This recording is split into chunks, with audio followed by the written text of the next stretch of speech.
Yo, what is up, guys? Welcome to the Tony and Dakota podcast. Today, we got a special engineer guest.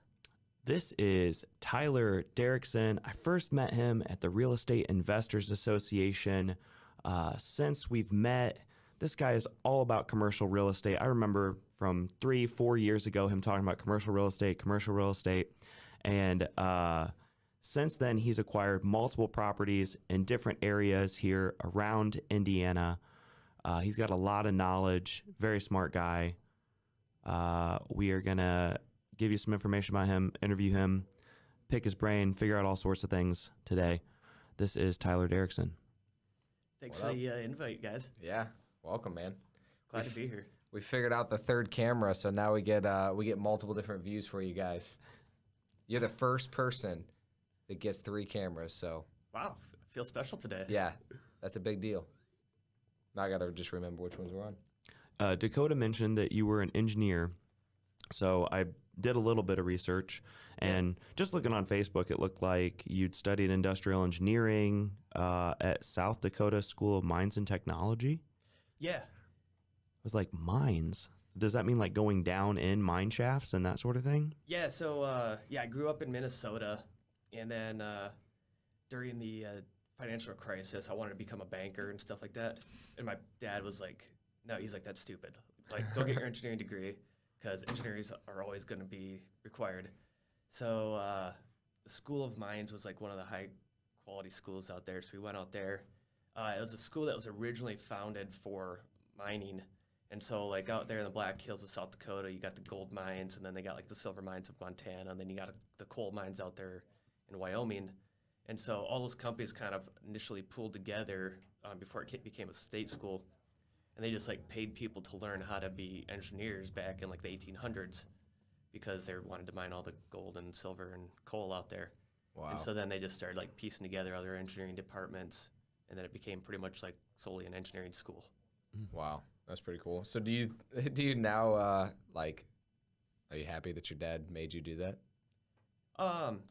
Yeah, I mean, I still like financial stuff. So there's some aspects that I wish I went there and got like some financial education a little bit more than I have now. But I mean, engineering, with industrial engineering, you do like a lot of engineering management. It's kind of what it's geared towards. So we still hit up like economics and stuff like that, and love those classes. And Yep. I could take those all day. Yep. So I mean, it worked out well for where I'm at now. Nice. It looks like you're not too much older than me. Are you 31? Yeah, 31. You'll be and then- 32 soon. You got like what, 4 to 5 days, 6 days? Wow. Yeah, like next Tuesday's my 32nd birthday. Happy birthday, man. Yeah, Happy thank early you. birthday. But Yeah, some days you kind of like are like, man, I wish I was still like 30 or in my 20s. Yep. You still look, dude. You still look really young though. Like I said, I thought you were like 28. I thought he you was said I look older. I thought he was Wait, older what'd you just say? because So now you're saying I look old. Oh no, you look the same age. I thought he was older just because I feel like everybody my age is more mature than me. But you have 3 kids, and it looked like you've already lived like a really full life. It looked like at one point you were in the military. Yes. How did that happen? Yeah. So I've always had like a desire to serve my country. I don't know, like nobody else in my family has ever been in the military. So like ever since I was like 16, I had a recruiter come there, and my parents kind of talked me out of it. And then when I was in college, one of my best friends, he was in the military. And so like we were talking, and I was like, like I'm just gonna live with like no regrets. So I'm gonna go do it. So I went and joined the military. So I joined the Army National Guard in South Dakota. I was enlisted for a few years, and then while I was at school, it just kind of made sense to go the officer route. And so went to the ROTC program and then became a commissioned officer, and then transferred out to Indiana after we graduated. So I was in the military for 10 years. Wow. And then this spring I decided to kind of hang up the uniform and kind of just have more freedom. Wow. That's awesome. Did you end up using your VA loan then? Yeah, I used a VA loan to purchase our first house, and then used like the residual of the VA loan to actually purchase our second house as our family grew. And so that was a great program to allow us to get in our house, both houses for 0% down. Wow. What do you mean by residual? So the VA loan program, like they give you a certain dollar amount. I think currently it's like 450,000. And so like our first house was like a $120,000 house. And Yep. so then we had like 330,000 left. And so we were able to use that towards the purchase of our second home. And so now I've got it like all maxed out. Explain that to me. Yeah, this is hilarious because we've had a couple people on who think that Yeah. they know about the VA loan, but I feel like you actually know. Yeah, explain that to me a little bit more. So you say, you got 400,000. Is that like 400,000 for your lifetime? Is that 400,000 at a time? Like, explain that a little bit more in depth. Yeah. So every year it kind of varies depending on like the cost of living, and they do allowance. So when we purchased it, it was about 450,000, and what that is it's cumulative loans. So like the first one, we have a $120,000 loan on our first house, and then we lived there for like a year and a half, and then we had another kid and kind of outgrew that house. So then we found a bigger house, and we were able to use that residual or that extra 300,000, and so we have that available for the loan. So once we would completely pay off these houses, then we'd have the ability to go get like another VA loan up to that 450, or maybe it's 500,000, whatever that allowance is at that time. Okay, I got some questions then. So you can have both loans out at the same time. I just want to clarify that. So you got one loan that, let's just say, is a rental now, and then now you have a secondary home that you're now as your primary that you're living in? Yes, so when you purchase it, it has to be your primary residence. Okay. So like the first one, it was our primary residence. Yep. We lived in it. And then like once we had our next baby, then we got our second primary residence. And you don't have to sell the first one. Okay. And then whenever you say you can have $450,000 out at a time, let's say that your principal balance is going down year after year, can you then go and like go back? So like let's say you paid it down for the next 10 years, you're down to, you only owe 200,000. Can you then pull another, 250 or? My understanding of it is you can only have 2 VA loans at the same time. Okay. And I believe it goes off the initial principal balance. Okay. And so you have to completely pay off that loan and have no ties to the VA in order to purchase the next one. Okay. Cool. How about this question? Since you're not necessarily a VA expert, but I feel like you know a lot about it. If you pay down your VA loan, are you allowed to pull a second lien, like a HELOC, against a VA loan? Do they allow that? Yeah, I believe so. Oh, dang. I don't think there's any rule against it. When did you get your house in Dakota's part of town, like the 4 or 5? I think he's in 2. Are you in 2.5 or 4.5? What's your zip? We're in 4-5. Oh, nice. When did you get that property? We bought that November of 2020, I believe. So yeah, you probably have some equity. That area is like popping off. Yeah, it has been popping. we got a pretty good deal on it. And Yeah. Killer view. At the time, you're like, I don't know if we're getting a good deal, and then like 2 years later, you're like, whoa. Now, even at the time, I was surprised it lasted on the market that long. Like I think because we live on the subdivision just east of La Cabrera. I think it's called like Eagle Lake. Mm-hmm. And so, like right now, a lot of the houses are selling in the 3s. I think we paid like $295 for our house. It's got like 3,200 square feet. Wow. And then like we're right on the pond, and we've got like a gorgeous backyard view. And then when we purchased it, we got like $12,000 seller credit on top Wow. of it. Dang. So we were kind of like $285 or something like that. By That's the time it was all awesome. said and done, so we feel like it was a pretty good price. Wow. But I mean, it needed a little bit of work.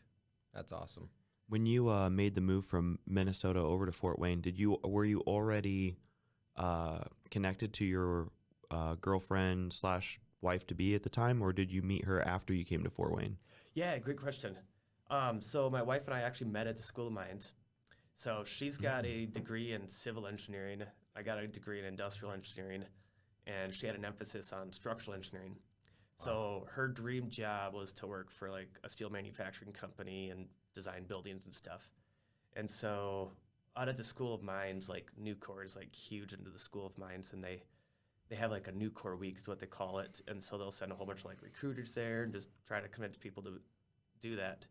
And so she wanted to work for Nucor, and she got a job offer out here in Indiana. And so that's really kind of what caused us to move to Indiana. Have you been thinking about investing in real estate? It's not like what you see on HGTV. We created a course to show you how to really invest and create a profitable flipping and wholesaling business. We give you marketing strategies like how to pull lists, who we target, and where we find the money. We go over sales, which includes live calls and negotiations, scripts, role-playing, and so much more. Everything that you need to know to flip houses is in this course. And if there's anything that we missed, we will create a video to answer your specific question. This knowledge has made us over $1 million, and we're selling it today for just $997. Click the link below. That's pretty cool too. And then you've got the, do you ever spend any time like with the Fort Wayne kind of has like a center for military here. Was it convenient for you then? Yeah, so I was part of the National Guard in South Dakota, and then I was also an engineer at it was called Western States Fire Protection. And so luckily when we decided to make the move, I had a sister company out here called VFP Fire Systems. And so I was able to make sprinkler fitter type stuff, right? Yeah, except I was more on the design side. So I designed it and then kind of engineered it and then did like this, they call it stock listing. So make all the fabrication lists and send it off to the fabricator.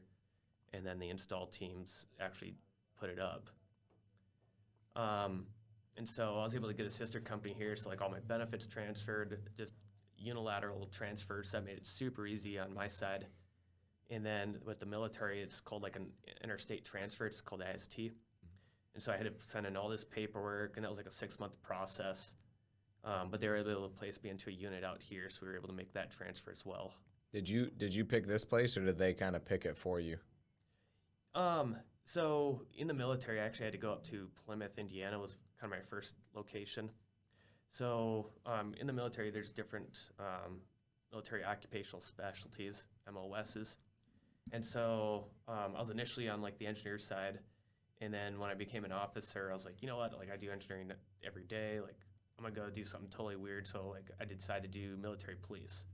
Mm-hmm. And so I don't know, just something totally different, and got to kind of live out that way. And so the closest military police to Fort Wayne is up in Plymouth. And so I spent a few years up there, and then they transferred me after, I think it was like 4 years, went down to Indianapolis. That was like the next closest location. So I've been throughout the state. Nice. Did you ever have any like sketchy assignments, or did you have to go active? Yeah, I've had a couple different assignments.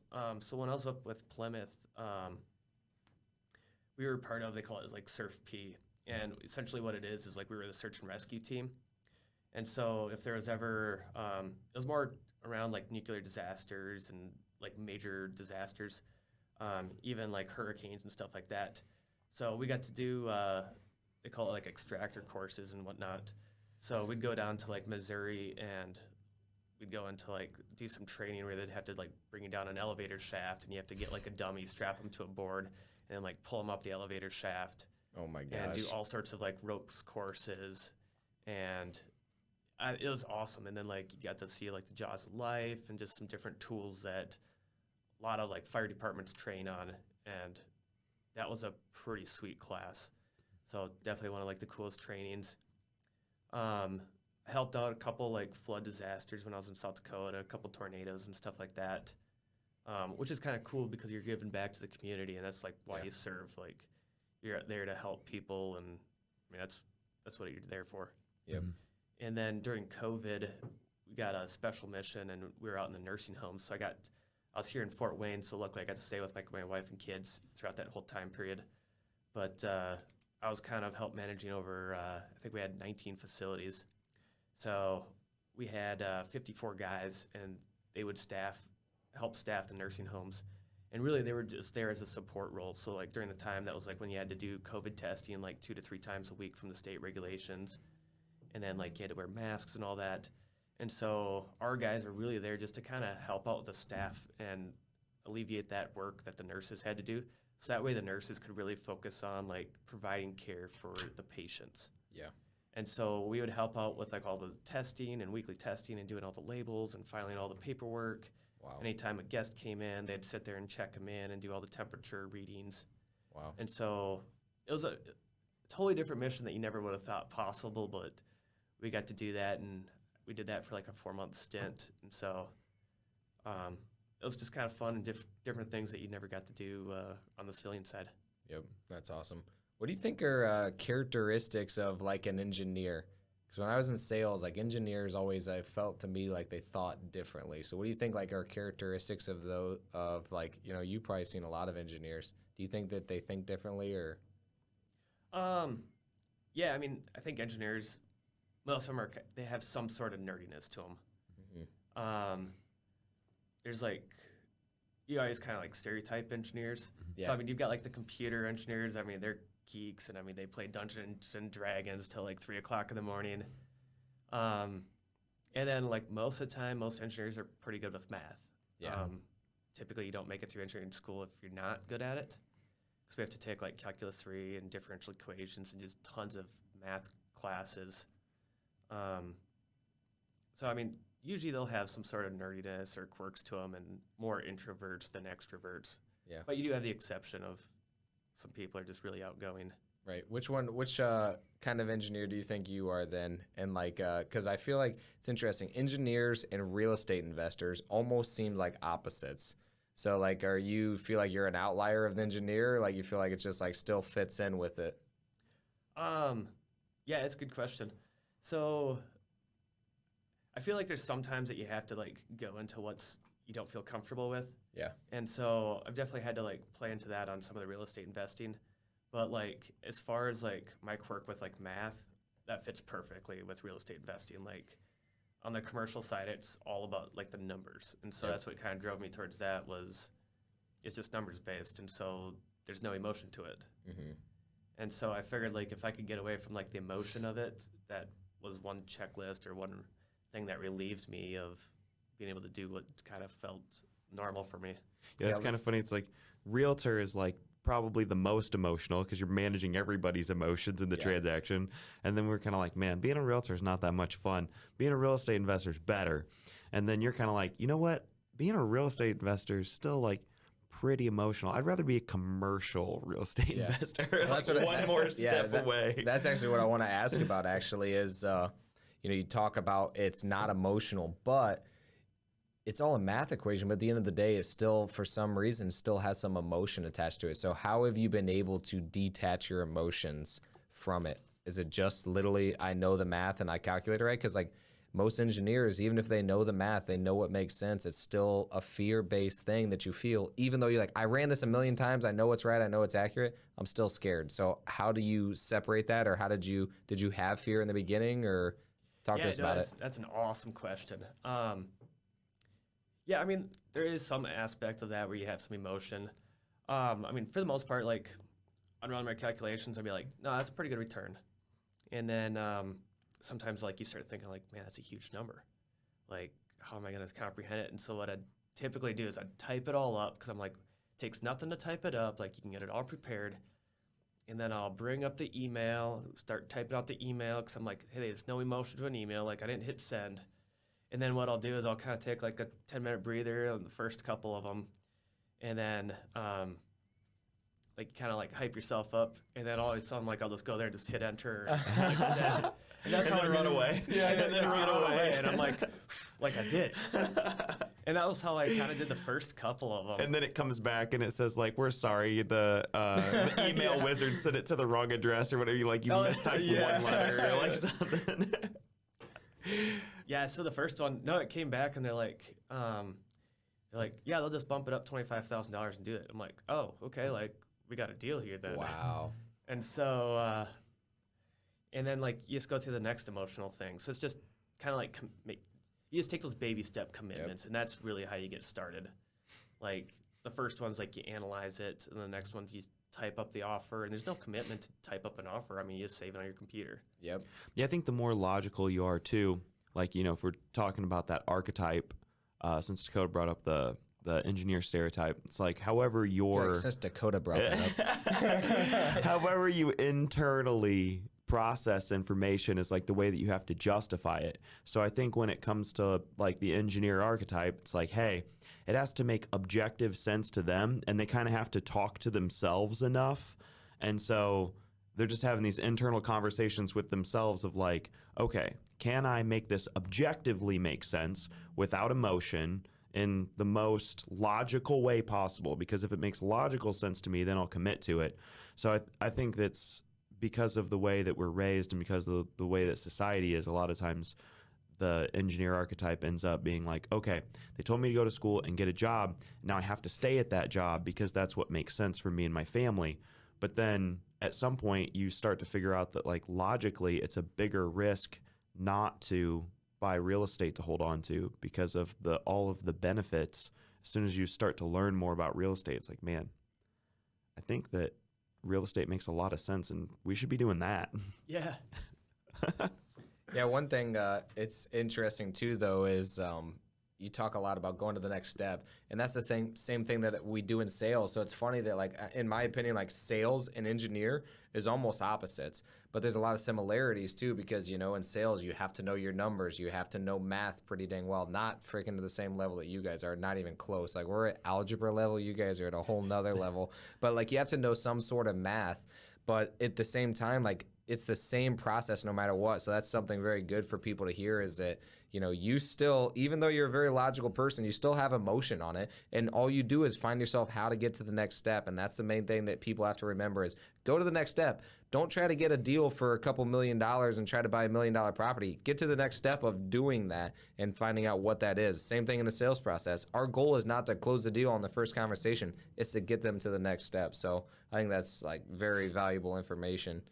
On your first one, let's talk about your very first deal. Or I was going to say, even when you came to Fort Wayne, you had no deals yet, right?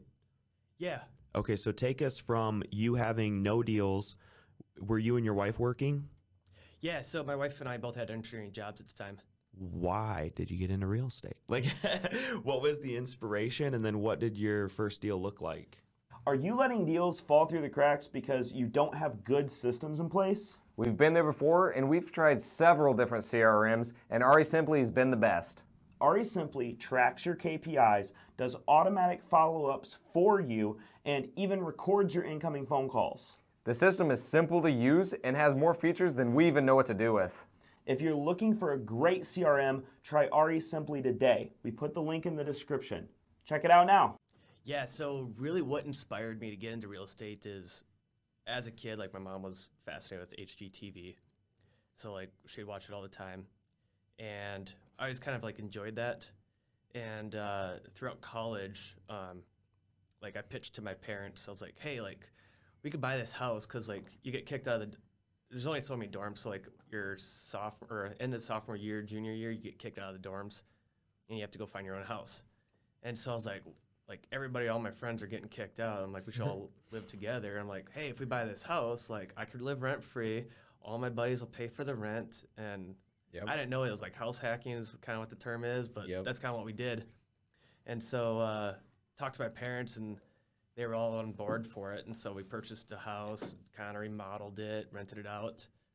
And so that was kind of like my first little taste of it, is not having a rent payment during college. Wow. And so that was great because, like, I had the beer money, and then, like, I joined the military, so that paid for school, and then I worked a part-time job at Lowe's. And so during college, I went and bought a Porsche. Wow. So I bought a Porsche 911. That was kind of my college car a little bit, and then That's I had my awesome. truck there too. What was it, like, a 10-year-old Porsche, or was it like brand new Porsche? So I went to college. It was 2013. It was, I think, 7 years old. It was 2006. Wow. Dang. 911, 6-speed, like. Ballin'. Probably the coolest car I've ever owned. Yep. And it was Did you get rid of it? Yeah, I sold it to buy my first investment property. Oh, that was worth it. There's some days I still kick myself, like, why'd you ever do that? Yeah, I was saying we're gonna get into that. We're gonna get into why the heck you did that. Yeah, no, it was.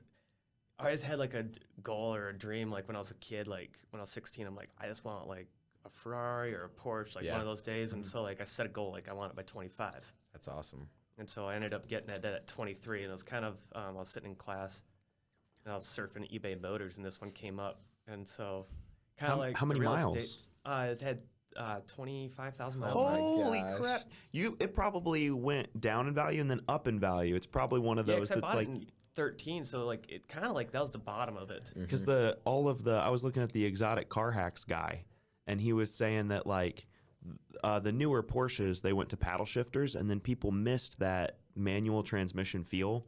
And then Porsche started to listen to their customers and started building the manual transmissions again. But for a minute, when they weren't coming out with like a stick shift, those cars went back up in value again. Yeah, so exotic cars kind of have like a totally different depreciation curve. Yeah. And I'm sure Tony or you've looked into that a little bit. Tony's looked into it more than I have actually, but Okay. yeah, he's like looking up all the cars. That's how he knows that, because he looked into it. Because I mean, that's something that we might do later. Is like, okay, let's figure out this luxury exotic stuff and make sure it makes sense. Because like I'm looking at stuff like, I don't know. Just for social currency, just because it's what people look at and they see it as success, Like if you want to help people get to the next level and they look at you and they see my 170,000 mile Hyundai Sonata, they're like, that doesn't really look like success to me. Like I need something that would validate you, when they look at me as a mentor. So if I had a Porsche 911 6-speed, even if it was a 2013 with 25,000 miles on it, people are going to be like, wow, Tony's got a Porsche. Yeah, I mean, there's some of that factor, but there's some of the factor like I'm a car guy. Like, like I've got a truck, and I like the luxuries and stuff like that. Yeah. And so like for me, it's like sitting behind the steering wheel, and it's like the smiles per mile. Yeah. Like when I'm sitting there, I'm just like got the biggest Oh, grin. yeah. I mean, you feel like that 6-year-old that's like, oh, that's the coolest car ever. And like getting behind the driver's seat, like that's all I cared about. I didn't care about the people like looking at you and Right. staring at you. I mean, it's all about like how many smiles you have driving it. Yep. And living out in the Black Hills, like we had the curvy roads, like it was a match made It's in fun. heaven. Yeah. I mean, That's you're just going awesome. out there, you roll the windows down, and you just get to listen to the engine. Yep. I love it. Yeah, I guess I had a luxury car, and it was the same thing. I was just like, man, like people made fun of me for that car. I'm like, I don't care, dude. I love this car because it's the Genesis, it's the G80 Sport, and it's like a luxury, but it's sporty. So it's just Yeah. like, man, like I loved it, and I didn't give a crap, dude. It wasn't for anybody else or anything like that. I just love that car. So yeah, I definitely want to find something like that. I've not found one that I like that much that's expensive. Like I drove a McLaren, a friend of mine's, and I was like, too low to the ground. It's too like it's just, You feel every bump. yeah, I didn't like it. So I was like, this isn't my car. So while it's really cool and probably would give you a lot of social currency, it's not for me. So yeah. Yeah. That's crazy though. All right, so keep going. You got the 911 and then keep going into your College house. So Yeah. that was the first inspiration. But then you had to have gotten into some sort of real estate deal when you moved to Fort Wayne, right? Yeah. So, sorry for that little tangent there. Oh, that was fun. So, what happened is I was working at Western States Fire Protection, and one of my coworkers, his father-in-law was in the commercial real estate. And so we were just kind of like BS talking, like office mates were. And like I came to the conclusion, we were kind of talking, and that he's like, you look at all the people that like made it, and like typically most of them, like you can't scale like 10,000 houses. yeah. He's like, that's hard to do. Yeah. But like you can do that in commercial real estate. He's like, you can have a $100 million portfolio of commercial real estate, no problem. Like there's Yep. people that have billions. Yep. And so he was talking about his father-in-law, and his father-in-law like took 20 years to make like $1 million in single-family houses. And then all of a sudden, like he started doing like land development and commercial real estate, and then he made like 10 million in 10 years. Wow. And so I was like, like maybe there's something to that train of thought. And so at that point, I just kind of like wanted to get into commercial real estate because that's kind of what the big dogs did. Yep. And so when we moved out here, there's a lot more opportunity because this was the biggest city I've ever lived in. Like the city I grew up in was 700 people. 700,000 or 700 people? he set it up like he was going to say 700,000. Yeah, 700 like 700 700 people. people. Oh my gosh. Like my graduating class in high school was 28 people. Like Wow. I knew everybody in the school. Wow. And like when I went to college, that was a town of like 75,000. So like that was a big city. And then moving out to here, like this is Metropolis. Oh my gosh, that's hilarious. And then like you don't even talk about Chicago. Like that's like I'll try to avoid that at all costs. Yeah, we get made fun of by people over in Vegas for like, this is still a small city. We're like, yeah, we're in the second biggest city in Indiana. It's still like nothing. Yeah. Like this is nothing. Yeah, I thought Indianapolis was just massive. Yeah. So you moved here, and then what did your first deal look like in commercial real estate? Yeah, so Well, did you start off in commercial, right? yeah, I did. Yeah. Okay. And so when we moved here, I knew I wanted to do commercial real estate. So within like 2 weeks of us coming out here, I reached out to a couple brokers, sat down, and I just kind of created like a criteria list of what I was looking at. And then I went and joined the Fort Wayne REIA group that met on Saturdays, and that's how I met you, Tony. Yeah. And so that went to that meeting like the first 2 weeks, sat with a bunch of brokers, and then one of the brokers came back and said, hey, here's a deal that's been on the market. It was listed at $995,000, and he's like, the sellers are like in their late 80s, and they're going to sell it. And so he's like, just put an offer in and what makes sense to you. So I think we did the math. I think we made an offer at like a 10.5 cap. And then there was like some market rents, like everything was modified gross, and the market's obviously appreciated since 2010 when they put a lot of the leases in place. And so we had some upside there. And so we put an offer in at $800,000. Wow. And then we ultimately settled at $850,000. Wow. And so that was our very first commercial deal. It was a 16-unit multi-tenant building. It was actually 2 buildings. Industrial? Yeah, it was industrial flex. So like the front, you'd have like 3-4 offices, maybe a conference room, a bathroom, and then like the back 70% would be warehouse space that they could just store stuff. And then there was like some outside storage lots that they had. Was it fully occupied? I think there was one vacancy, but for the most part, fully occupied. That's amazing. All right, so talk to us about what you saw in that deal and then what you did after you bought it then. Yeah, so really what we liked about the deal is we had, I think it was 12 tenants. Some of them had like double spaces. And so I was like doing the math, and I'm like, we could lose like 30% of the tenants and still make this work. Mm-hmm. And so there's like, it kind of came over to some of the objections, like, okay, like if you lose a tenant, what happens? Like, you still gonna make your debt payment. And so I was able to overcome a lot of those objections. And then there's enough cash flow, like, okay, like if a furnace goes out, and I was like, well, we could like replace a furnace with like 1 month's rent. Yep. And so it just kind of helped alleviate a lot of the objections, and that's kind of what forced us into that. And then the biggest thing that we had to overcome was like coming up with a down payment. Yep. Because on $850,000, it's a $175,000 down payment. How did you finance that, by the way? Just bank? Yes, we did 75% bank financing. Okay. So I talked with a lot of different banks, and that was like the biggest growth because we had 2 jobs. Like we had 2 engineering jobs. We had great salaries and stuff, but like I didn't have a stockpile of cash. I mean, we just started our jobs that year. And so all I had was the Porsche. Yeah. So that's kind of what So you sold the Porsche for $175,000 and you got the down payment. Yeah, I wish it was that much. No, I sold that, and then so He doesn't want to talk. He doesn't want to say the number. He's like, I sold it for not How much enough. did you sell the Porsche for? Yeah, so I ended up selling it for like $36,000. Nice. And so I bought it for, I think it was like 35, 36. Yep. So I pretty much sold it for exactly what I paid That's for it. awesome. And then like now it's like worth 50 just Yeah. because everything's appreciated. Yeah, for sure. And so it's just like, man, I could have still had it. Yeah. But I mean, I got to drive it for 3-4 years and sold it for the exact same dollar amount. So I can't be mad about that. Yeah. How'd you get the other like 140 then?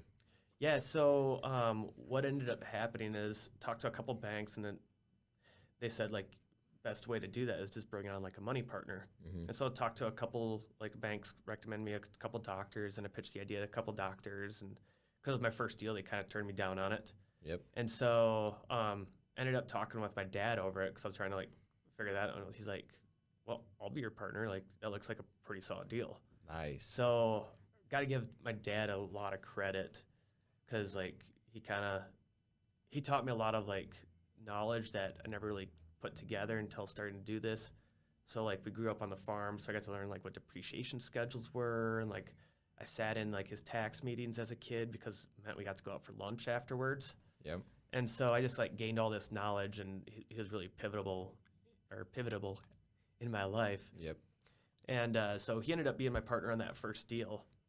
And so we actually ended up getting, because he's a farmer, he has a lot of equipment, so we just took out a loan on the equipment. Okay. And so we basically got a personal loan for that, and that was our down payment. That's awesome. Do you still own that property today? No, so in 2020, we actually sold and exited, and then we did 1031 into 5 properties down in Texas. Wow. What'd you end up selling it for? We sold it for 1.6 million. Wow. So what was your net after everything? Not taxes, obviously. Um, Well, you no taxes. no, Yeah, it was a 'cause you 1031 moved the money exchange, so we over. didn't have to pay any Yeah. taxes. So we walked away from the closing table with a check for $907,000. Dang. And how much work? Like, if you had to like talk about the work involved and everything, time and all that stuff, like how much do you think you put into it? You know, it's hard to say. So like, I'm sure you guys have realized like when it rains, it pours. Yes. And so it always seemed notoriously like there'd be months where there'd be like not a single phone call. Like all the rent just came in because it comes in via ACH. And it'd be the world's best investment. And then all of a sudden, like you'll have like a month and a half period where you'll have a tenant that moves out, and then the next door neighbor's water heater goes out, and then the furnace goes out the next week. And then you just have all these expenses, and then you're trying to show the space. So ultimately, probably like if you had to put it on an average, you probably working like maybe 30 hours a month or so. Yep. That's amazing. And It's- how long did you hold it for? We held that for since 2017 to 21, so just shy of 4 years. Wow. That's amazing, dude. Congratulations on that. Almost $1 million on your first deal. Yeah, it was awesome. No, that wasn't all mine, so I mean, Right. obviously I had a partner in Yes. there, so he got his cut. What was that split? 50-50. Okay, so you went 50-50 just because you're like, hey, so you had, what, 30,000 in the deal? Yeah, we each put in $25,000, Okay. and then we got an equipment loan for the other down payment, and that gives a little bit of working capital. That's awesome. So essentially you were all in the deal for 25,000 and then your dad covered the rest of the down payment. Well, we got a loan for ourselves, so we just had the Right. business pay for that loan directly. So we each contributed 25 grand, Yep. and then we just paid off. But all the equipment was his. Yeah, all the equipment. So he put Okay. up the collateral for the loan, Yep. but then the business itself paid the loan off. That's awesome, man. Yeah. And then so he got whenever it closed, he got all of his money back. You guys got a 50-50 split, or you just put it all in the next deal where you guys are now partial 50-50 owners in the next one. Yep. Nice. Yep. So still 50% owner, and we've got 5 properties down in Texas, out kind of in the Midland, Texas area, Wow. and then we've got 1 property in Muncie, and then we're picking up another property in Muncie here. That's awesome. Did you have any disagreements at all with your dad during this whole entire process? Yeah. I mean, we've always had so it's more like different stages in life. So he's kind of in his mid to late 50s, and so he's got 30 some years on me. And so it's just kind of like that difference of I'm just kind of looking to like get into my prime earning time, and he's looking to like kind of be more saved, like pay down debts, get all that stuff paid off, where I'm like, I don't care like how much debt we have. I've got Right. 30 years to pay it off Yep. before I'm even close to retirement. Yep. So, I mean, you have a couple of those conversations more Yes. so, but I don't think we ever really had any disagreement that we couldn't resolve. That's awesome. So, luckily, my father and I think almost identically. So we're kind of like 2 peas in a pod. That's awesome. So for people who don't know what a 1031 exchange is, they bought the property for $850,000. Maybe they put some money into capital expenditures, and then they started depreciating or started it on a depreciation schedule. So lost some of the 850, and then when they sold the property for 1.6, they would have had to have paid taxes on the purchase price plus the capital expenditures minus the depreciation schedule, and they would have this big chunk of money that they would have had to have paid taxes on. But instead, they usually you partner with the government, right? So you kind of like take the money, send it with a lawyer into an account, then Yeah, an then identify 3 potential properties to move the money over into. Yeah, so with the 1031 rules, you can so you have a 45-day window to identify the properties. You can identify 3 properties, and if you go more than 3, you have to close on 90% of them. So when we moved to Texas, or when we did our deal in Texas, I actually locked those up before we sold the property. So we had it under contract to sell, and then during that under contract period, we started identifying our properties. And then once it actually closed and we had the money at the intermediary, then, and we were all done with our due diligence, then I identified it because it was still within that 45-day window. That way I didn't like shoot it and then decide not to close on them. Yep. And so we identified 5 properties, and then the rule is if you identify more than 3, you have to close on 90% of them, which pretty much means all of them. Yep. So then they move the money over into the next property, but the next property, even if let's say it was a $5,000 purchase price, that profit is going to take down the tax basis of the next property. So if they were then to sell the next property, they're going to have to pay more taxes. They're kind of just deferring the taxes until later. However, you can defer the taxes over and over and over and over and over again if you're committed to being a real estate investor for your entire life. You can die and then not have to pay those taxes ever. Pass it on to your kin, right? Yeah, that's correct. Yes, It's called a stepped-up basis. And it does have to be a equal to or greater than the one that you had before. Is that correct? Yeah, so typically what they want to see is the government wants to see you going into a bigger property that takes on more debt. Yep. So Yeah, you can't go smaller. Yeah, there's some tax implications if you go smaller. Oh, so you can go smaller. You just might have to pay more taxes. I believe so. Yeah, Okay. I did not know that. yeah. There's a whole bunch of stuff that's kind of like an ask your accountant thing. Yep. I would say I did not know that. I thought that you had to go bigger, but that might just be to defer all the taxes. Yeah, like you said, I've might be. heard of folks taking it and being like, okay, I want to defer $400,000, but I want to take the other $400,000, buy this vacation property, but I need to receive that as income, and then they end up paying a bunch of taxes on the money that they received as income. Yep. Yeah, you still get to defer the 400, and then you just have to pay tax on the rest of it. Okay. That's awesome. It just makes things really complicated. Yeah, just go bigger. Just go bigger. Yeah, figure yourself a good accountant, or just go bigger. Yeah. Yeah. So talk a little bit about vacancy and tenant time, because one of the things that we worry about getting into commercial real estate is like, what if I can't find a tenant for a year? And then talk about how to improve the value of commercial property. Yeah, two great questions. Yeah, the vacancy is definitely a concern. So, like in the single family vacancies, especially right now, has been like super short, like 2 days, to a month, 2 days even. Yeah, I think the fastest vacancy we ever filled up was like a month and a half, Wow. and the longest is like probably a year and a half. Holy smokes. Is that scary? Yeah, I mean, there's definitely some scariness to it. But I mean, luckily, like when we had 16 units, like 1 out of 16, I was like, okay, that's with our Yeah, vacancy you're still doing all right. cost, like at the time when we purchased it, I mean, we figured in some vacancy, and I figured you'd probably have 1 or 2 units. What percentage do you figure in? So it can vary depending on what we're looking at. Like if we're looking at like That 16 unit, what did you figure in math-wise? trying to remember back my numbers from 5 years ago, but I want to say we figured in like 1 vacant unit for the entire year. So maybe like 5%, 7%. I think it came out, yeah, probably in that like 7%. Where I'm. Maybe that's not the right math. Yeah, it'd probably be like 1 divided by 16. That's what I did. You ended up with 169 somehow on accident. Oh, Yeah, that was 6 weird. and a quarter. 6.25. I'll say that's what I try to do. Yeah, so 6.25%. You know, I might have doubled it. So, because we had a couple double units, I might have taken our biggest tenant. Okay. Because I was like ultra conservative at the time.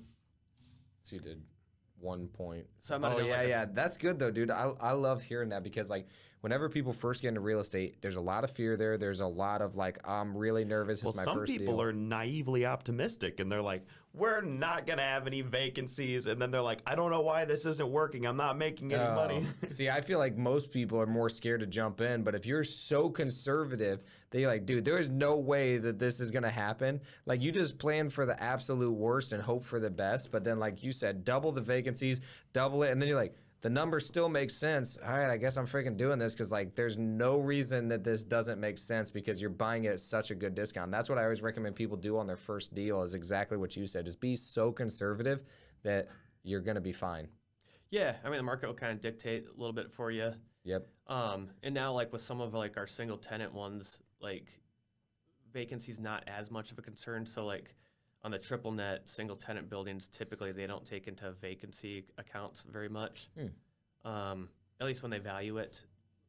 I mean, you still kind of do it with your number wise, but Yeah. like if they've got like a 7-year lease, like I mean that's a long term. Yep. And so sometimes what I'll do is I'll take like a 10-year period for vacancy. So I kind of figure out like, okay, realistically, like how long is my vacancy period in a 10-year period? And I kind of make that my vacancy percentage. Gotcha. So then when it comes to raising the value of commercial property, how do you do it? How did you get the value to go from $850 purchase price to $1.6 million? Because a lot of viewers are not going to understand how it's just instantly worth more somehow. Yeah, so the cool thing about commercial is it's really numbers driven. So people buy commercial properties typically on a cap rate basis. I mean, it's an investment property. You're not buying it to live in. You're not buying it for anything other purposes than typically investing, or that's where your business is going to be. Explain a cap rate too for people who don't know. Yeah, so what a cap rate is it's essentially the return on investment if you purchased it 100% in cash. So it excludes any sort of debt financing that you'd put in there, because everybody gets different financing terms. You might get 5%, you might get 3%, I might have 8%. And then who knows, maybe get like a 20-year amortization or 25, and banks are all over the place. Yep. And so what the cap rate does, it just kind of puts it on an even playing field. So say you buy $1 million property and it makes a net income of $100,000, and just to kind of explain to your viewers what that net income would be is like it might have $150,000 of gross rent, and then you'd have your property taxes and your insurance and your maintenance and some vacancy, and then you net out like $100,000 after all those expenses already taken into account. Yep. And so the 100,000 divided by 1 million is 10%. Yep. Or you can go the other way, right? Divided by 0.1, and then that would give you the million. Yeah. So another method, like if you're doing an 8 cap, so you take the 100,000 divided by 0.08, then that'd give you the value. So I think that's 1.2. 100,000 divided by 0.08. 1.25. Yep. So that's basically how you get your cap rate. And then what is the other way that you said? How you reverse the cap rate Yeah, to so find you the go value. 100,000 and then you divide it by your purchase price, and then that's going to tell you the cap rate. So let's just say you bought it for 1.5. Then nope, that doesn't work. That'd be a 6. Oh yeah, that does. 6. Yeah, that 7. did. 6.7 cap. Yep, 6.7%.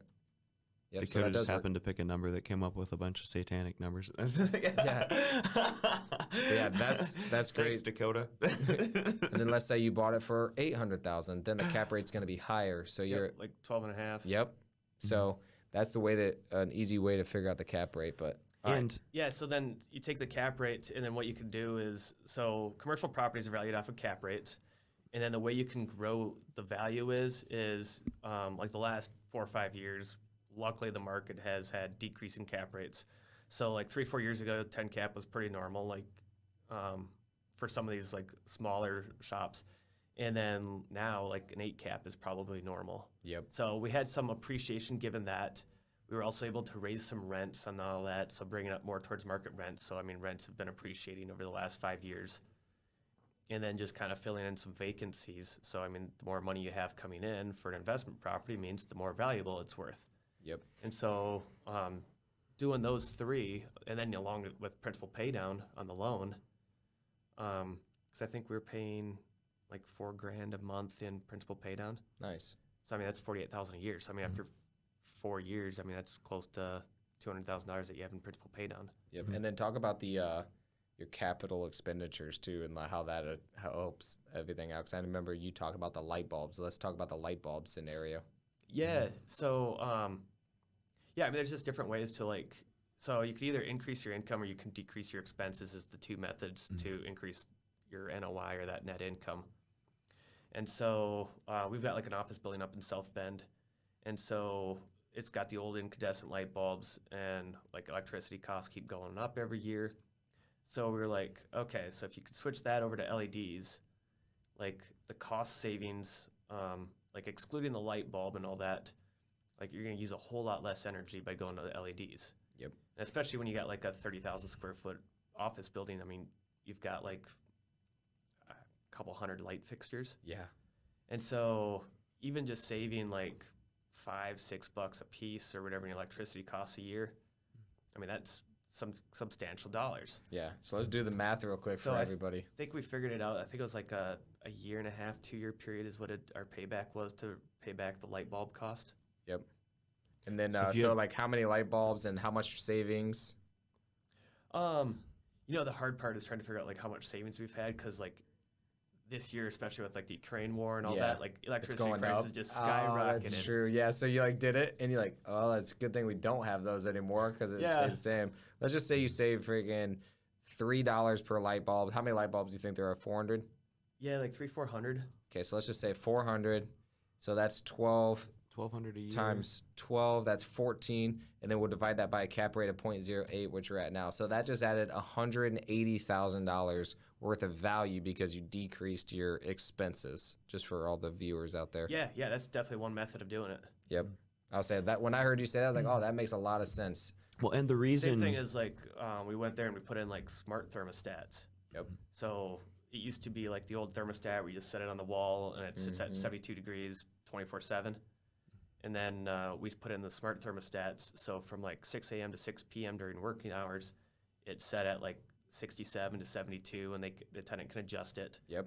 But then like when they leave for the day, like it bumps down to like 60 degrees, or during the summer it jumps up to 75 and just kind of shuts off the system That's awesome. until the next morning. And we don't know the cost savings on that yet, just because again prices have just been erratical. Yep. But like the usage has gone down. Yep.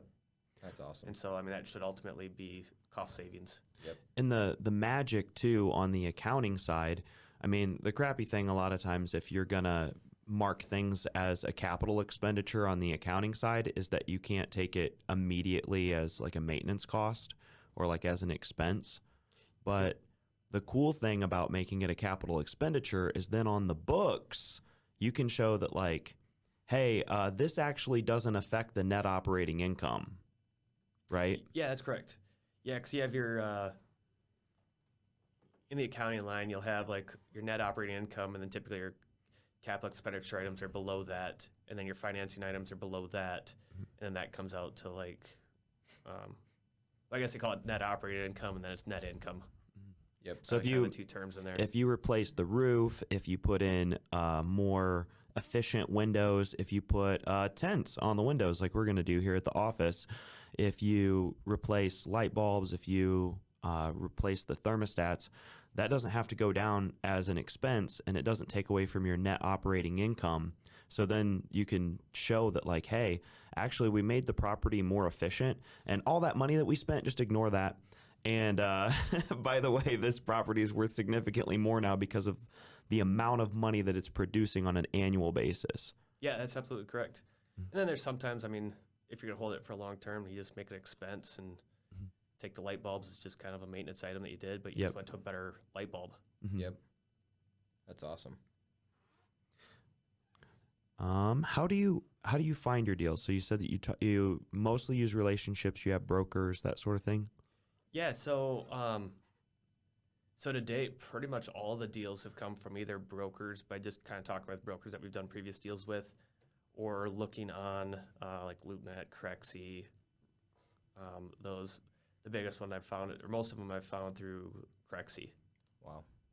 That's awesome. So let's talk more about how you're financing them now then, because I think that's where most people struggle is financing. It seems like everybody's always like, man, I don't know how to get this money. And like when you're in commercial, the numbers are a lot bigger. I mean, we're talking people about $100,000 homes, and they're worried about finding 25,000. You're worried about finding a couple $100,000. So how are you financing and getting your money now? Yeah, so for the most part, I mean, we've pretty much built our entire portfolio off of traditional bank financing. And then, so like we're doing a new construction build down in Texas and all our other properties. Like we'll go get bank financing for 75%, sometimes 80% if the bank lets us. And then we've either brought cash for the 20% down, or sometimes we'll bring on investors for a portion of that. And then we've had other times where we'll have private money lenders that will borrow us money and do the down payment. So kind of a combination of those three has really been what we've fielded for the down payments. So your own cash, private money, and then what was the other one? Bringing on investors. Oh, investors, like giving them a cut of the deal. Yeah, so my father and I are doing a new construction build down in Texas. And so we're going to give him a cut of the deal. Nice.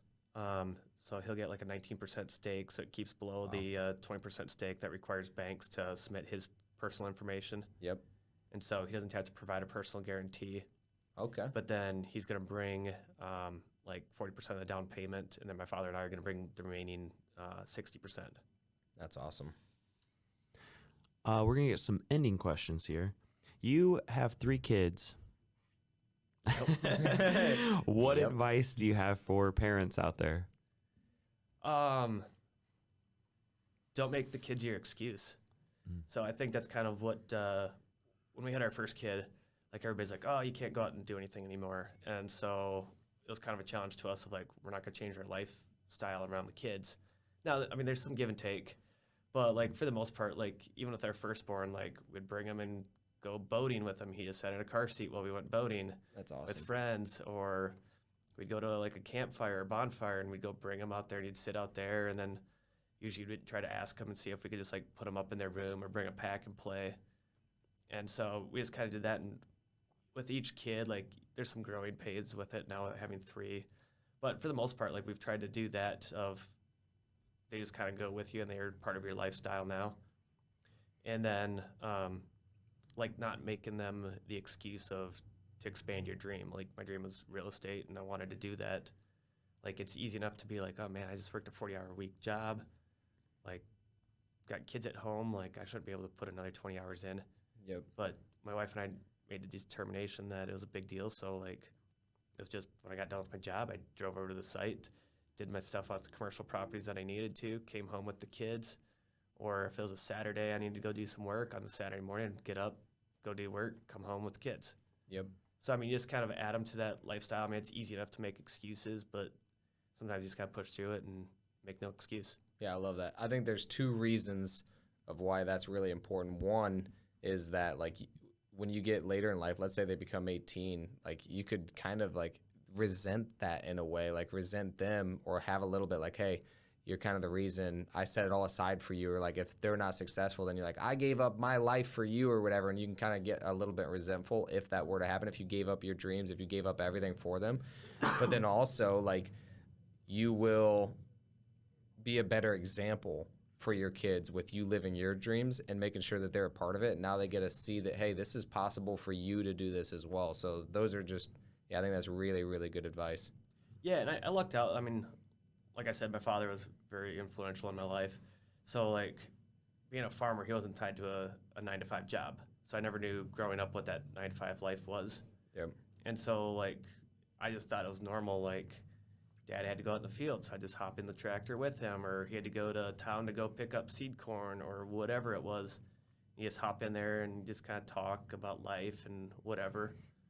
And I just kind of wanted to be able to provide my kids that too. So it was just kind of like, okay, like I know that's the lifestyle I want to provide my kids. So like, let's go get it. Yep. That's awesome. What is your why? I think kind of providing my kids the same lifestyle that I grew up with.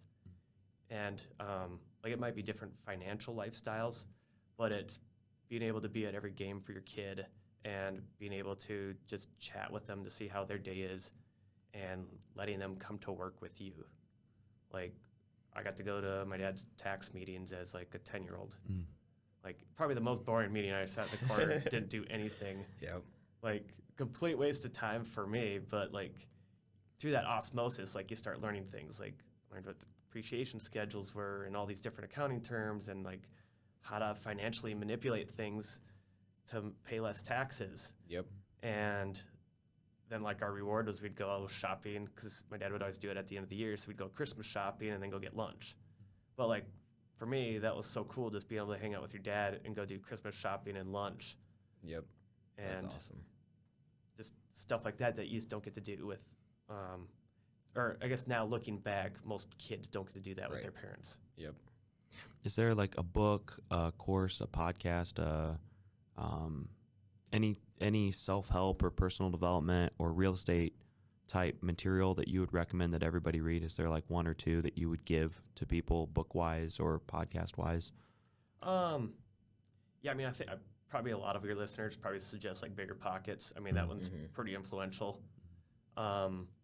They've got a lot of great material that's for free. and YouTube's another like amazing source. Same as Google University. I mean, you just pop on the old computer. As far as books, I think a lot of people would probably say like Rich Dad Poor Dad's always a good one. It was ingrained in me, so it's kind of like second nature when I read it. It was like, oh, it makes pretty good sense. But I could see why it's very influential for a lot of people.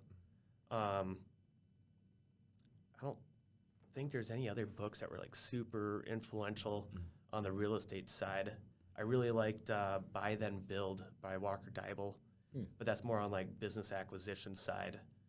And so I just thought that was like kind of like that next step up from real estate, was just kind of learning about like businesses, and like sometimes going bigger is almost easier because you have more Systems already. Yeah, you built. have a lot of systems in place, and then usually you have a larger like margin of error. Yep. I know. So like when we went from like 0 to 16 units, like we had margin of error of like 2 to 3 like vacant units. Where when you buy like one single family house, like it's 100% or no percent. Yep.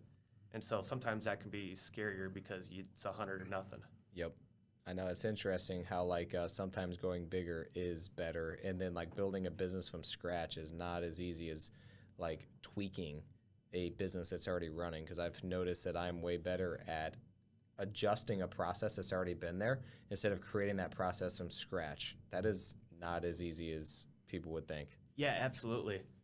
Yeah, that's for like the Buy Then Build book. It really talks into like buying businesses that are already established. Makes a lot of sense. So like what I thought was so cool in that one was, it was saying like businesses that do like $1 million in revenue, like you're in the top 4% of businesses in the entire United States. The 30 million small businesses, like you're top 4% just by doing $1 million in revenue. When was that written? I think he wrote that in 2018. Oh my gosh. And so he talked about like just buying like a small business that already has like a few $1 million in revenue. You're already like top 2% of companies, top 4% of companies. And then like you already have like processes in place. Like you might have managers, you have employees. Wow. Like you're not being the sole guy that has to do everything. Like you can bounce ideas off of like your 7 to 30 employees that you have. Yep. And that's a whole lot easier to manage, even though you have like the management headaches of people, but like the processes, and like you could have an employee leave you and you're probably still going to be okay. Yep. Or Or like it's easier starting, to plug it in the next time, because in the beginning it was very difficult to create that process. But again, now you've got somebody, you saw what they did well, you saw what they didn't do well, and you have all the processes. So now when the next person comes in, you're not just making it up, you're putting them back into the spot that was already filled. And so you can tell them, hey, this is where the last person didn't do well, this is where they did do well, and you already have it. And yeah, it gives them pretty easy left and right limits of kind of what to do, and then it's kind of you make those tweaks and modifications like you're saying. It's a whole lot easier than thinking like, okay, like what I want to have them do. Yep. Yeah, we keep bringing people on, and then I'm trying to create the process for them, and it's kind of like figuring out, okay, they're going to take this off my plate, or they're going to take it off another person's, and then it's like, where's the break? And it's like intermingling them, and it's like it's extremely difficult to figure out. But once it gets figured out, it's going to be great. And then we got the systems, but it would be a lot nicer, like you said, buy the business. It's already created. Everybody has their roles. It's very black and white. And then if you see some stuff, you can just tweak it. You're just adjusting minor things that like can make it go a lot bigger than creating it all from scratch. Yeah, absolutely. Tyler and Dakota are going to start a Shark Tank. They're going to be angel investors in the future. Yeah. That'd be fun. You guys already have the vehicle. Just let me steer it for you. Yeah, I could definitely see that. I would love to buy businesses and stuff. So, last question we usually ask. Before that, make sure you leave this a 5-star review if you're getting value out of this podcast. It's something that we forget to do, and it helps the channel, helps us grow. Mm-hmm. But final question, deep question. Tyler already did his research. He knows what's coming. So, Tyler, you're 100 years old. You're on your deathbed, and you have a final message to the world. Could be a paragraph, a mantra, a sentence, but it's going to be your legacy. It's going to be something that you think the world needs to hear. What is your message? Oh, man, that one's deep. And I was kind of doing it, so I had 2 different trains of thought.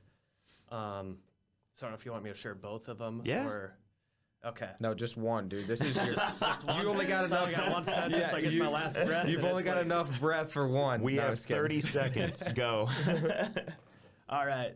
So kind of what came to mind is like, what's been influential for me was like, find what you're good at and focus on that. Like so many people are like, oh man, like you suck at this, so like you should be better and start really like working on what you're not good at. And I think taking the opposite approach, work on what you're good at and like do that solely. So like I'm good with numbers and I'm good with like finding stuff, and find other people to fill the gaps that you don't have.